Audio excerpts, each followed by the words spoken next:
మంగళవారం నాడు ప్రదక్షిణం చేస్తే సార్వభౌమత్వం. అయితే నేను ఇక్కడ మీకు ఒక మాట చెప్పవలసి ఉంటుంది. స్వయంగా భగవాన్ రమణులే చెప్పిన మాట.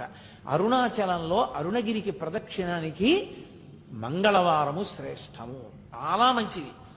మంగళవారం నాడు గిరి ప్రదక్షిణం చేస్తే ఎందుకో తెలుసా? అది అగ్ని కొండ, పావకి సుబ్రహ్మణ్య తత్వం, అది సుబ్రహ్మణ్య క్షేత్రం, శివానుగ్రహం. అక్కడ మంగళవారం నాడు ఉదయం కుజహోర ఉంటుంది. కుజుని యొక్క శక్తిని తగ్గించగలిగిన వాడు సుబ్రహ్మణ్యుడు. మంగళవారం సుబ్రహ్మణ్యానుగ్రహాన్ని ప్రోధి చేస్తుంది.